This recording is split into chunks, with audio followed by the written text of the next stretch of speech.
What if I told you the tiny spider watching you from your bedroom wall might be one of the smartest hunters in your entire house? Most people see a jumping spider and instantly think, nope, get it out. It's small, it moves fast. And those little eyes can make it look like it's staring straight at you. But this spider is not just some random creepy thing crawling around your room. It is a tiny hunter with incredible eyesight, shocking accuracy, and a hunting style that makes it completely different from the spiders most people are scared of. It does not sit in a web waiting for dinner. It tracks, it stalks, and when the moment is right, it jumps. So before you squash it, flick it away or panic because it's sitting on your bedroom wall.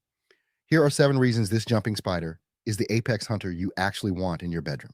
Number 1, it has incredible eyesight. Most spiders do not see the world the way we do. A lot of them rely more on vibrations, touch, and movement around them. But jumping spiders are different. Those big front eyes are not just for looks. They help this spider spot movement focus on tiny prey and judge distance before it jumps. That is why it can sometimes look like it is staring right at you. Because honestly, it probably is. But it is not watching you because it wants to attack you. It is trying to work out what you are, whether you are a threat, and whether anything nearby is small enough to hunt. And this is what makes the jumping spider so dangerous in its own tiny world. A fly moves on the wall. A tiny insect crawls near the window. A gnat lands too close.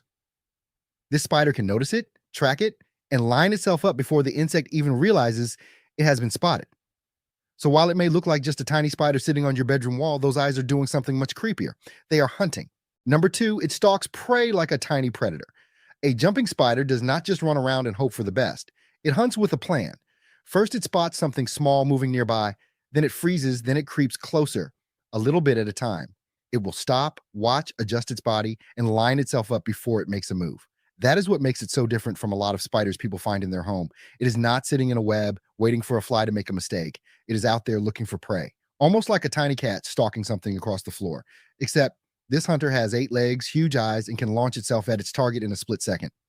And if you're a small insect in that room, that is a terrifying thing because by the time the jumping spider gets close enough, the attack is usually already decided. It has watched you, it has measured the distance, and then suddenly it jumps. And if you like creepy creatures that are way smarter, stranger, and more useful than people realize, make sure you subscribe to Creepwise because some of the scariest looking things in your home are not always the enemy.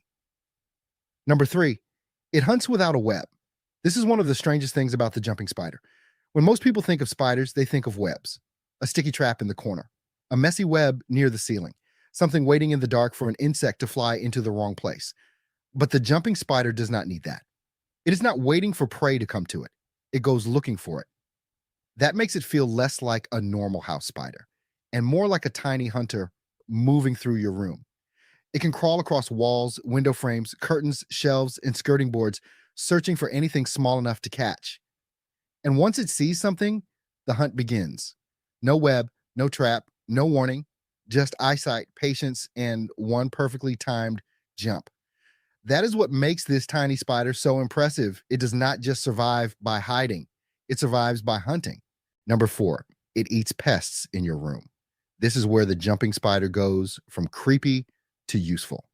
Because while you are sleeping, scrolling, or pretending you did not just see something move near the window, this tiny spider may be doing something helpful. It can hunt the little insects that sneak into your room, tiny flies, gnats, small moths, mosquitoes, and other little bugs that end up around lights, windows, curtains, and walls. Now, does that mean you need a bedroom full of jumping spiders? No. Please don't start collecting them like tiny roommates. But if one little jumping spider is sitting on your wall, it is probably not there for you. It is there because your room has something much smaller that it can hunt. And in that tiny world, it is not just a spider, it is pest control with 8 legs. So before you panic and reach for a shoe, remember this: that little spider might be removing the bugs you actually don't want in your bedroom. Number 5, it is curious, not out to get you. One of the creepiest things about a jumping spider is the way it looks back at you. Most insects and spiders just run away, hide, or keep moving like they have no idea you are there. But a jumping spider can turn its body, lift its front legs, and look straight in your direction. And that can feel really unsettling. Because when something tiny on your bedroom wall looks like it is staring at you, your brain instantly thinks one thing: Why is it watching me? But this is where the jumping spider is different from what people imagine. It is not sitting there planning an attack. It is not waiting for you to fall asleep. And it is definitely not looking at you like you are dinner. You are far too big for that. What it is doing is trying to understand movement. Jumping spiders use their eyesight to study what is around them, and because they are active hunters, they pay close attention to anything that moves. That includes insects, that includes shadows, and yes, sometimes that includes you.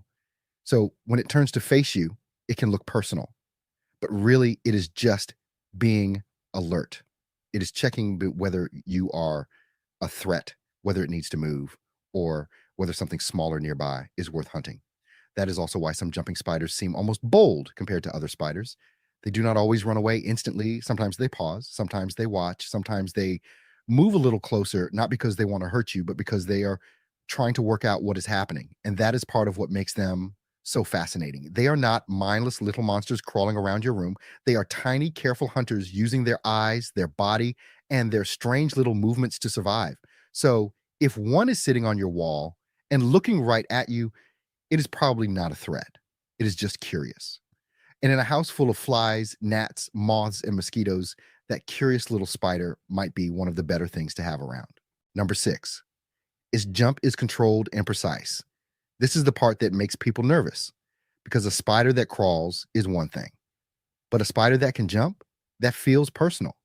And if you have ever seen a jumping spider suddenly launch itself from one spot to another, you know why people react so fast. 1 second it is sitting still, the next second it is gone. But here is the thing most people do not realize.